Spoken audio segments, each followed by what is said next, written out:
because his teachings were getting a little bit too hard. I think it's because they probably didn't want to accept the real fact that Jesus was the Son of God, that he did come down from heaven. He was the bread come down from heaven. And that's what he said. And they couldn't handle that, so they left him. And they didn't follow him anymore. And in the middle of that, Jesus called the 12 together, and he asked them if they were going to desert him too. And Peter responded in verses 68 and 69, Lord, to whom shall we go? You have the words of eternal life. We believe and know that you are the Holy One of God. There was nothing else for them to do. Once they knew Jesus, they weren't good for anything else, for any other kind of occupation, because their heart and soul was on Jesus. They had fallen in love with him and given him their everything. And they followed him. They followed him. They believed what Jesus said about eternal life. They believed in him. They knew he was the Holy One, the Son of God. Indeed, he was the one who came to save us. Now, Jesus still calls men today to come and preach the good news. Now, about this call, it's real. It's real. But it's not the kind of call you hear with your ears. It's the call that you hear with your heart and your soul and your mind and your spirit. And people sometimes ask me about being called into the ministry, and sometimes they ask things that I just can't answer because I don't know. But I can tell you this. To drop it all and leave it all, it takes a deep yearning of the inner man. A deep yearning. And I wouldn't advise anyone to embark on such a journey without that yearning. You've got to yearn for Christ. And you've got to yearn for people. And that's all there is. Listen, most preachers don't sign up for a 20-year stint. You fellows in the military back there, if you signed up for 20 yet?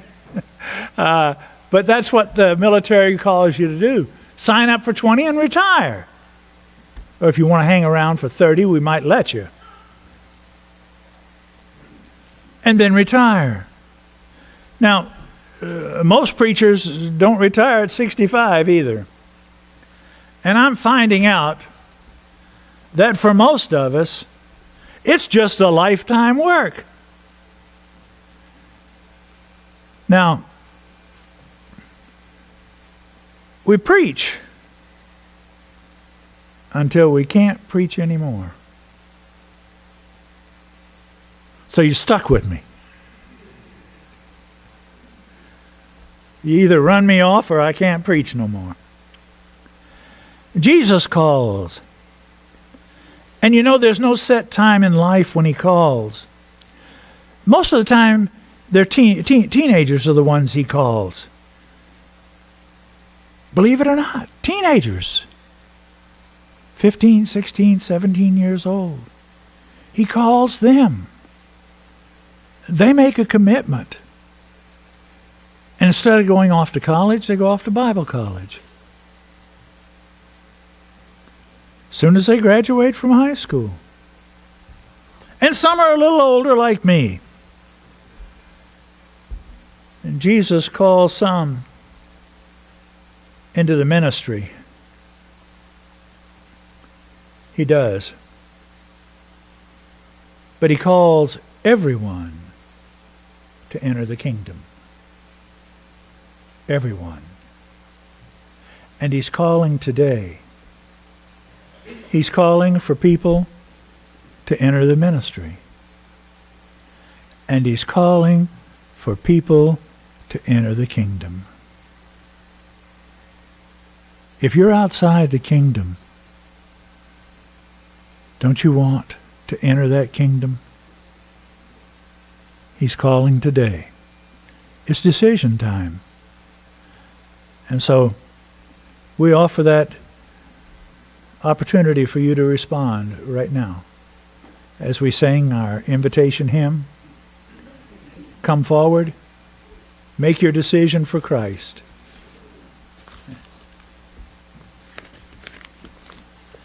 And think about a decision for the ministry. Have you got that yearning? Philip? Invitation song number 404, I Surrender All. Let's stand, we'll sing verses 1 and 2.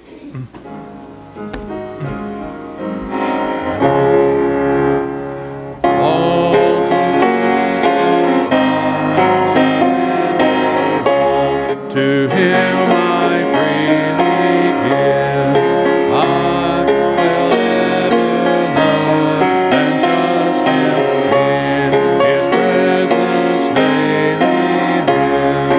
I surrender all. I surrender all to thee, my blessed Savior. I surrender all to Jesus I surrender all. At his feet I bow, worldly pleasures all forsake and take me, Jesus, take me now. I surrender all. I surrender all to thee, my blessed Savior. I surrender all.